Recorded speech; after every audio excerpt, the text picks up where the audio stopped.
Facilitating meetings. This is the third course in the training series titled Business Communication. Let's look at the outline of the course. Number 1, Introduction to Facilitating Meetings. Number 2, Preparing for a Meeting. Number 3, Starting a Meeting. Number 4, Keeping the meeting on track. Number 5, Encouraging participation. Number 6, Dealing with conflicts. Number 7, Wrapping up the meeting. And lastly, number 8, Follow up after the meeting.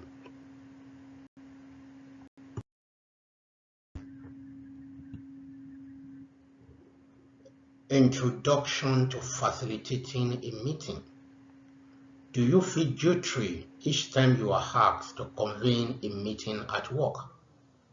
Probably you are at a loss and you don't know where and how to begin.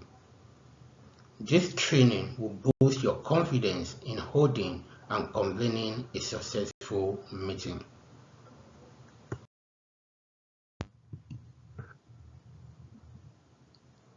What is facilitating a meeting? Meeting facilitation is the conscious act of guiding the meeting process so that it stays on course to make sure everyone participates and to reach the meeting goals. In business meetings, someone will be assigned to facilitate a discussion so people don't just sit in an awkward silence. As a meeting facilitator, it is your responsibility to ensure that the meeting achieves the purpose for which it was set up. The facilitator ensures that everyone's voice is heard and that the meeting stays on track. The facilitator is not the decision maker, but rather helps the group to come to a decision together.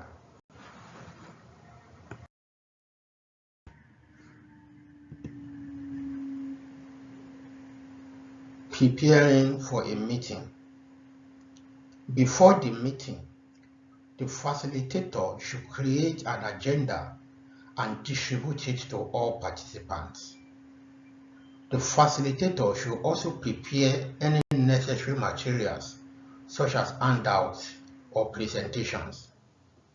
It is important to set clear expectations for the meeting, including the start and end time, and any ground rules for discussion.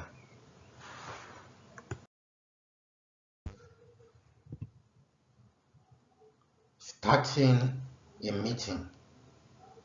The facilitator should start the meeting by introducing themselves and explaining their role.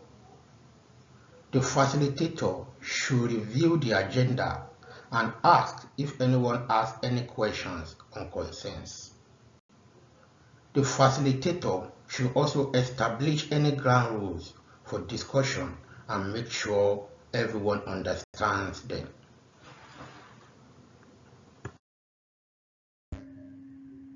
Keeping the meeting on track. The facilitator should make sure everyone has a chance to speak and that no one dominates the conversation.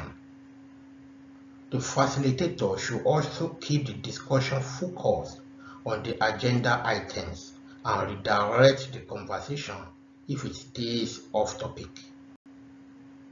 The facilitator should encourage active listening and respectful communications among all participants.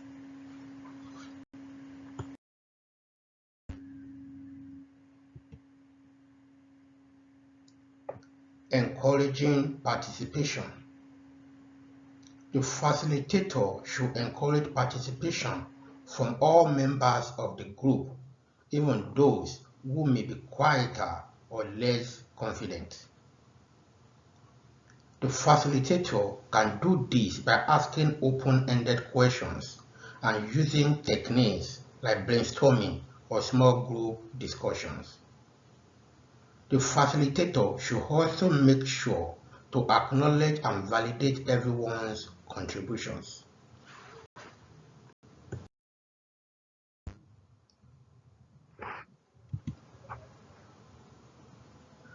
Dealing with conflicts.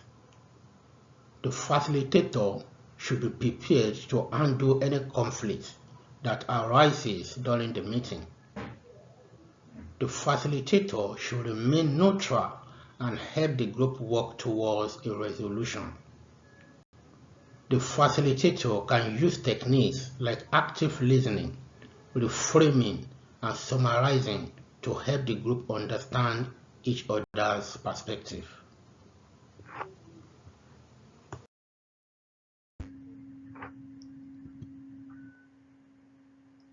Wrapping up a meeting. The facilitator should review the decisions made during the meeting and any action items that were assigned. The facilitator should also ask for feedback on the meeting and any suggestion for improvement. Finally, the facilitator should thank everyone for their participation and officially adjourn the meeting.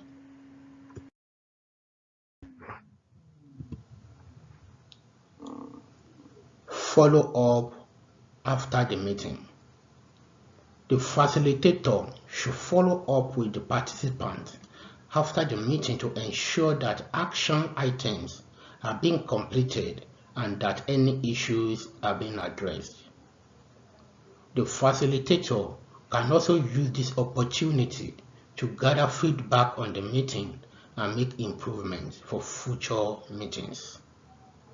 Following up after the meeting helps ensure that the group's goals are being met and that everyone is on the same page.